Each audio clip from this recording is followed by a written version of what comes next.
Hi again, everyone. I was going to continue reading This Is Gonna Hurt by Nikki Sixx. And when I left off, he was talking about the fact that photography takes him away from the kind of stagnant times of, between the hotel and between touring and all that. And kind of takes him away from all that, both mentally and sometimes physically as well. So, here we go. In Vancouver, I was talking to the concierge at the hotel where Motley Crue was staying. You're supposed to ask the concierge when you're searching for the nearest great restaurant or local hot spot. Somehow, I always feel like an alien because I never want to know about the nightlife. At least, not that kind. But I knew that some questions are better whispered than announced to the whole lobby. I looked down at her name tag and asked the question under my breath, way under my breath. So far under my breath, I may have seemed like a crazy person miming. I said, "Julie, I'm trying to find the most drug-infested part of town." She said, "Of course, sir. I'll get my manager to help you." The next name tag in front of me belonged to Carl. "May I help you, sir?" he asked. By the way he blurted it out, I could tell Julie hadn't filled him in on my request. I repeated it, at which point Carl took me aside and asked a few questions, mostly to cover the hotel's ass. I think when you look like I do and ask where the crack houses are, people might assume incorrectly what you're after. Once I explained, he said he had a few friends who are photographers, and so he knew the perfect place. But first I needed to understand how dangerous it was. Imagine my smile when I got what I asked for. Jumping into a van with a bag of cameras and 600 Canadian dollars in my pocket was my idea of a perfect day off from the crazy traveling circus. Running up behind me came my 350-pound and equally big-hearted security guard, Kimo. I told him he had to stay at the hotel because he would scare people away. We had a heated argument, during which the tour manager, and then actual managers, were called. Finally, to save time, I just caved in. We all agreed that Kimo could come, as long as he stayed far enough away so nobody would notice him, but close enough to save me if necessary. Frustrating sometimes being thought of as a commodity. Sucking up my ego and picking up my cameras, I was off to Crack District. It took 10 minutes to get there from our 5-star hotel, and 3 hours to get Kimo to allow me to enter the most dangerous alley in Vancouver. It wasn't unlike a million other alleys I've seen, except it looked bottomless. I couldn't tell if it was a dead end or not. Brick buildings lined it, old blankets, and government offices, now abandoned.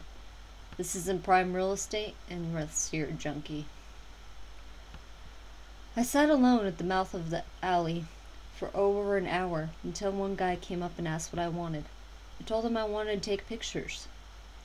I wanted to be a fly on the wall, so to speak.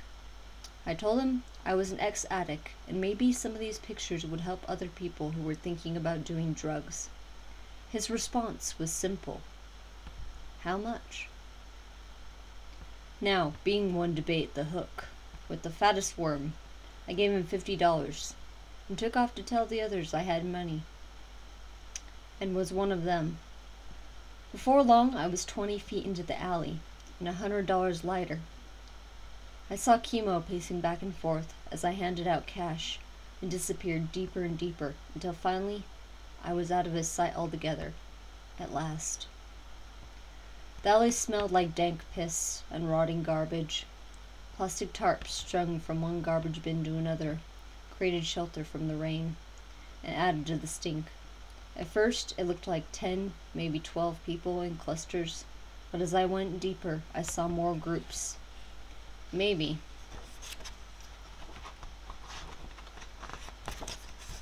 Trying to keep warm, and definitely trying to get high together. It was like a community from hell. There were no young kids that I saw. I don't think I could have handled that. I saw enough of that on a trip to Cambodia, and that is another level of heartache. My interaction was minimal. Nobody knew who I was, and if they did, why would they care? Still, I was treated with more respect and given more polite thank yous and excuse me Nickies than I get in some of the nicest neighborhoods in the world. They wanted to know about my addiction and recovery. They told me their dreams and downfalls. I took 200 pictures that day, 200 moments of hope. As I was leaving, one guy asked me if I would come back and say hello someday. I remember getting into the van and telling Chemo that people are amazing. All they want is to be accepted. Chemo looked at me and said, "Dog, you always find the good in everything. I always learn something on these photography missions with you." It was quiet in the van riding back to the hotel. A feeling of gratitude falls over you after a day like that. Next time I'm in Vancouver, I plan on going back there. I hope I don't recognize a single face. Another model search started in St. Petersburg, Russia. I tried explaining to our translator, Andre, what I wanted to shoot. First word I said was prostitute. He looked at me sadly and said in a very broken English, "You are want me to find a girl for you today?" I said, "Niet, not girls." I explained how I'd once rented a whole brothel in Thailand just to make some photographs. Andre still looked confused, but said I will see if I can find girls to take pictures of. Didn't happen. Next stop, Stuttgart. I asked Aussie Hope, our German promoter, the same question I had for Andre. This time, there wasn't a pause or a "I'll ask around" or a "niet." There was just a simple, "What time do you want to go?" "Right after the show," I said, sealing the deal. As soon as we left the stage, I grabbed my camera bag and said to Rex, the tour manager, "I'm ready to go, and you're coming with me." Rex is British and has worked with every band you can name, most notably Led Zeppelin. I told him not to be slow, and he rolled his eyes and smiled. He has seen this movie, or some version of it, 1,000,000 times. We arrive at the brothel. Rex runs in first, then a minute later runs back out shouting, "Let's go!" Camera bag in hand, I walk in, and the girl at the front desk asks, "So you want to shoot pictures?" "Yes, like this," I say, and break out some reference art I had brought along. Soon, I was like honey for the bees, and the girls started coming up, buzzing, chatting in German, and then it came. I explained what I wanted. All I heard was "Nein," again and again. The girl up front saw the disappointment in my eyes and said, "Okay, I will let you take pictures of me." Problem was, she was a blonde and somewhat pretty. I was looking for the seamy underbelly, the addiction, the pain, the hell that is their lives, not some German version of a California party girl. I was about to grab my stuff and leave when I saw something in her eyes, just a glimpse, but it was there, what I was looking for. I just needed to see it again and capture it with my camera. "Okay," I said, and she dragged me and Rex upstairs, the madame in tow. I had a choice of 4 rooms, all pretty much the same, so I picked the red one and asked where the light was. The madame says, "Light? We don't need light." Oh shit, I thought, maybe not for what you do. I asked if they had any kind of lamp, and after much discussion in German, a guy appeared with a work light, not unlike one you would find on a construction site, harsh and way too bright. I looked around and saw the paper towels the girl used to clean up. I draped some over the lights, making a very ugly and very flammable diffuser. I positioned the girl to get just her eyes and prepared to shoot. I did a quick test, told her she looked beautiful, took the shot. and showed it to her. She smiled, but it still wasn't what I wanted. I had seen before. Okay, I thought, now this is the part where I either get the shot or I get kicked out. I focused the camera on her face and asked, "Do you like what you do for a living?" Suddenly I saw the hurt in her eyes. Snap, snap. Question 2. Does your mom know you're a prostitute? Oh, that was tough to ask. The look again. Snap, snap. Next, I asked if I could shoot her from the rear.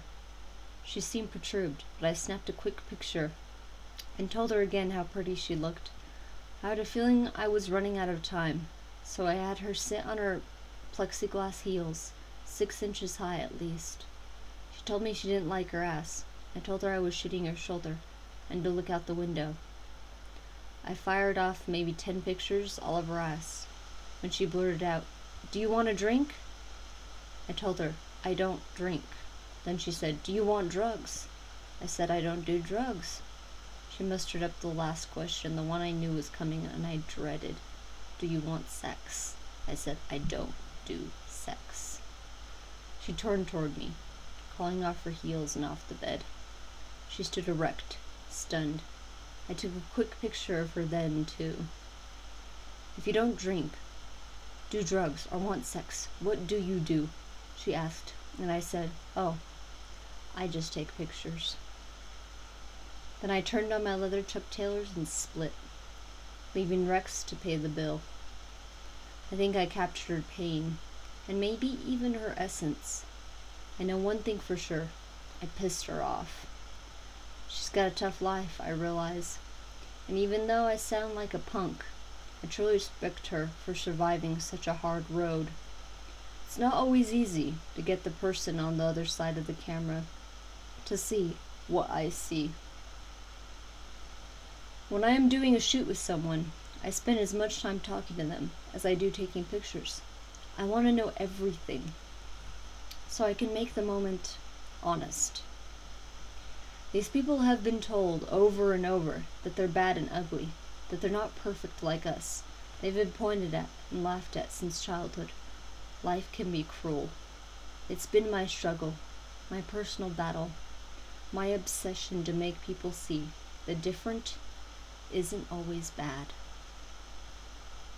But then, I contradict myself. I instinctively believe that the face of an angel usually hides something wicked under that porcelain white soft skin.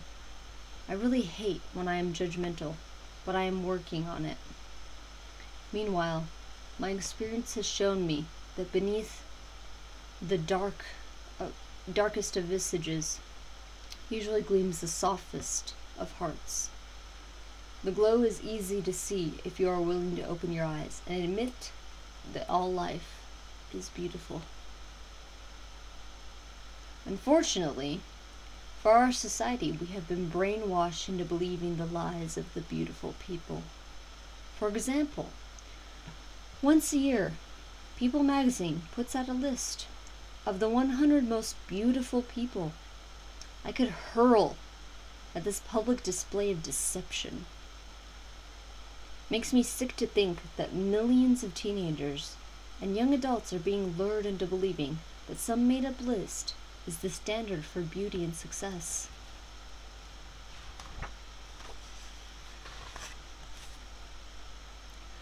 I am not a psychiatrist, but I stand firm in believing that allowing this kind of trash into our homes via TV, internet, and magazine is a kind of mental health terrorism. It's hard to imagine how someone's creative energies go into reality shows like The Girls Next Door, showing the mental retardation caused by over-bleaching, while millions of viewers sit on the edge of their couches watching Hef's girls, watching them stare into a mirror so long that they believe the silicone is really them. I am not saintly. I have just seen this movie before, and I want my money back. I want more for myself and my loved ones. Entertainment is today's deadly poison, and we're TiVoing it all straight into our brains. That's how our perception of life gets distorted. It's then that we start to believe that what's washing over our brains is reality. Brainwashing anybody? I want us to return to the days of hard work and harder determination to better ourselves, not being famous for being famous. I am not wrong for forbidding people Entertainment Weekly and garbage dumpsters full of other even worse magazines into my home for my kids to absorb like deadly diseases. Driving to the studio today, I heard a voice on the radio from the same people who brought you the Kardashians, an even more messed up family. Meet the Llamas, or something like that. I faded off into the rain that was hitting my windshield. The new generation of puppets don't even know what they're in for, sadly. I turned off the radio and turned on some Neil Young. I felt embarrassed to be in this industry and felt sad for the viewers who think it's okay to idolize the newest of the beautiful people rotting from the inside out. Stand outside the velvet rope and yearn to be in our grace. The message is beamed into our brains. Try to be like us, and maybe we will accept you. What if you don't like what you see? Or maybe you can view the people in People magazine as the freaks, the oddities, the disfigured? Humans have always needed some version of the bearded ladies, amputees, midgets, or looming giants, and other freaks. It is, as the photographer Diane Arbus said, that we need freaks because they scare us? Or is it just human nature? We want to fit in so badly that it feels good to point out people who will never make the grade, no matter how hard they try. It all gets really interesting when the self-made freaks become the stars that the in-crowd wants to imitate. Oh, what a confusing mindfuck we are converging upon. In the 1980s, I tattooed my body pretty much top to bottom.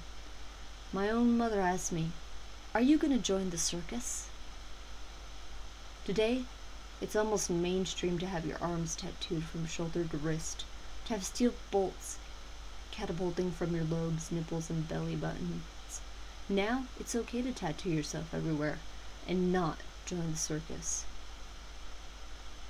You can be tattooed and pierced with crazy hair and still get a job at Kinko's or Starbucks or some other big international chain. Thank God the lines are getting blurred by our acceptance of one another's differences.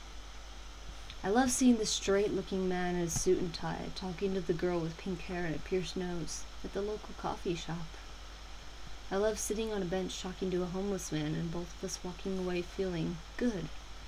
Maybe we really are capable of progress. I think we were on the road to awareness that it takes all of us to make this wonderful world. If that can happen, maybe someday we'll be capable of admitting that the 100 most beautiful people in the world could possibly be the ugliest ones of all.